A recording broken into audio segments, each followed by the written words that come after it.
मी गिरीधर काशीनाथराव मैड, सिडको भागातील एक सामाजिक कार्यकर्ता म्हणून या ठिकाणी मी काम पाहिलेलं आहे आणि काम पाहत आहे। सिडको आपले कैलासवासी शंकररावजी चव्हाण साहेब यांच्या आशीर्वादाने ही बसलेली एक वस्ती आणि वस्ती कामगारासाठी वसवल्या गेलेली आहे। या ठिकाणी 1978 ते 1979 ला या भागात सिडकोच्या ड्रॉप पद्धतीने या भागातील लोकांना घर वाटप करण्यात आली। जवळजवळ या सिडको भागाचा जो कारभार होता सिडको प्रशासकाकडे होता। सिडको प्रशासक या सिडकोचं सगळी स्वच्छता आणि इथलच्या नागरिकांची सुविधा पाहत होता आणि अतिशय सुंदर सिडको ऑफिस याकडे पाहत होतं। पण 1995 ला येथील काही राजकीय नेत्यांनी आपल्या स्वार्थासाठी नगरपालिका ही या ठिकाणी आणू घातली। त्यावेळेला राज्याचे माजी गृहमंत्री श्री डॉक्टर कैलासवासी शंकररावजी चव्हाण साहेब यांना ते निर्णय मान्य नव्हता, परंतु काही कारणास्तव परत या ठिकाणी नगरपालिकेची स्थापना झाली आणि 1995 ला या भागात निवडणूक झाली नगरपालिकेची। त्यावेळेला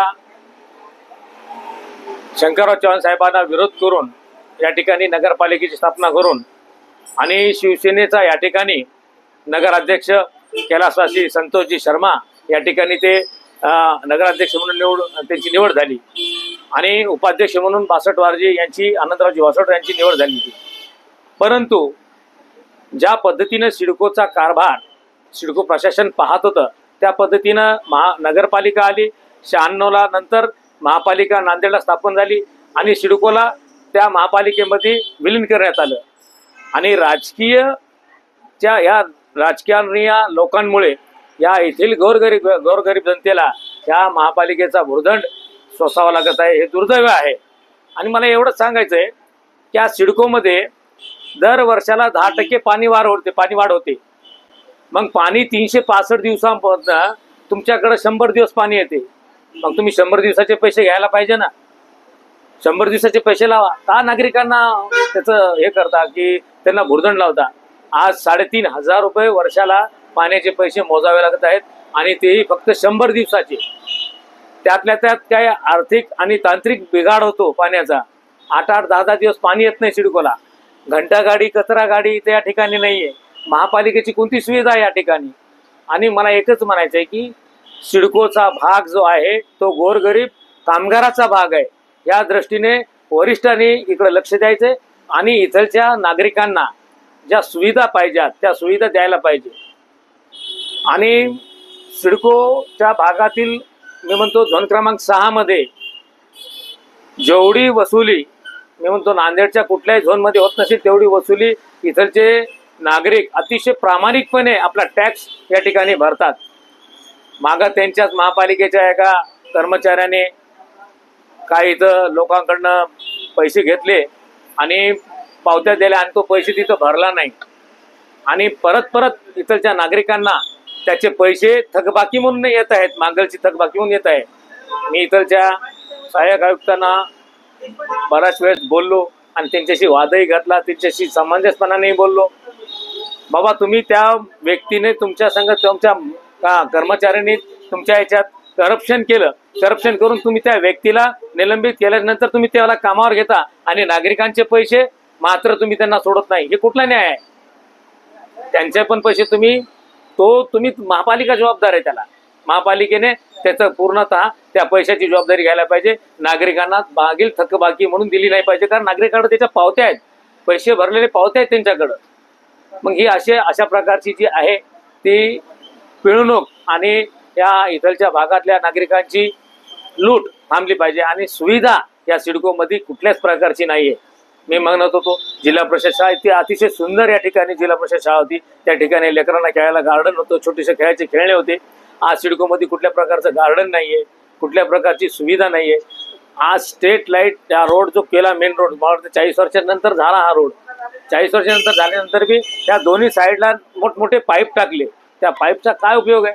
रोडवरचं पाणी मेन रोडच्या दुकानामध्ये घुसते, त्या रोडचं पाणी कुठले नाली नाहीये, कुठल्या प्रकारची ती सुविधा नाही आहे सिडकोमध्ये।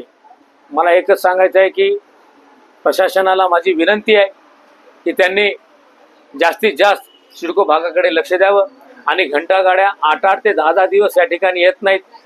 उस्माननगर रोडच्या पलीकडे मारुती मंदिर आहे, त्या मंदिराकडं या भागातले लोक जाऊन त्या MIDC एरियामध्ये आपला रोजचा कचरा नेऊन टाकतात आणि तो कचरा उडून परत धार्मिक स्थळाकडे उडून येतो. हे दुर्दैव आहे. महापालिका याकडे दुर्लक्ष करत आहे. माझी एवढीच विनंती आहे की सिडकोमध्ये ज्या पद्धतीने इथलचे नागरिक आपला टॅक्स भरतात त्या पद्धतीने तशीच त्यांना सुविधा द्यावी आणि या ठिकाणी या भागातील नागरिकांना महापालिकेकडून जे काय अपेक्षा आहे नागरिकांची ती अपेक्षा त्यांनी पूर्ण करावी. आज रोडवर मोठमोठे स्ट्रीट लाईट नाही आहेत, स्ट्रीट लाईट काढून टाकण्यात आले, खंबे नाही लावले. आज मर्क्युरी ज्या ठिकाणी बसवलेत, मोठमोठ्या महापुरुषांच्या जयंत्या येतात, काही गणपतीचे सार्वजनिक उत्सव होतात, त्यावेळेला या ठिकाणी या भागातली लाईट त्या स्ट्रीट लाईट नसल्यामुळे अनुचित प्रकार घडण्याची भीती असते. त्याकडे प्रशासनाने लक्ष दिलं पाहिजे. आणि शेवटी एवढंच सांगायचं मला की जी महापालिका आज सिडकोमध्ये या नागरिकाकडे दुर्लक्ष करत आहे, माझी त्यांना हात जोडून विनंती आहे की त्यांनी याकडे गांभीर्यपूर्वक लक्ष देऊन या भागातील नागरिकांच्या ज्या काही समस्या आहेत त्या समस्या सोडवाव्यात. आणि आणखीन एक माझी परत एक विनंती राहील की तुम्ही 365 दिवसामधनं 100 दिवस तुम्ही पाणी देत आहेत. माझी परत ते मी रिपीट करत आहे. 365 दिवसापैकी तुम्ही 100 दिवस पाणी देतात. तर माझी विनंती राहील त्यांना, प्रशासनाला, की त्यांनी 100 दिवसाचंच पाण्याचं बिल घेतलं पाहिजे. आपल्या चॅनलच्या माध्यमातून मी त्यांना एक इशारा देऊ शकतो की मी येणाऱ्या काळात हा मुद्दा घेऊन मी उपोषणाला सुद्धा बसण्याची माझी तयारी आहे आणि उपोषणाला बसणार. मी माझ्या सिडकोतल्या नागरिकांना या ज्या पाण्याच्या ज्या समस्या आहेत आणि या पाण्याच्या बिलाच्या ज्या काही त्यांना तक्रारी आहेत त्याच्यासाठी मी त्या नागरिकाच्या वतीनं मी स्वतः उपोषणाला छत्रपती शिवाजी महाराज यांच्या पुतळ्यासमोर मी उपोषणाला बसणार. जर समजा लवकरात लवकर या पाण्याचा बिलाचा जो प्रश्न आहे तो त्यांनी ताबडतोब या नागरिकांना त्याच्यापासून दिलासा द्यावा, ही माझी विनंती आहे. आणि या ठिकाणी मी माझ्या 2 शब्द थांबितो. जय हिंद, जय महाराष्ट्र.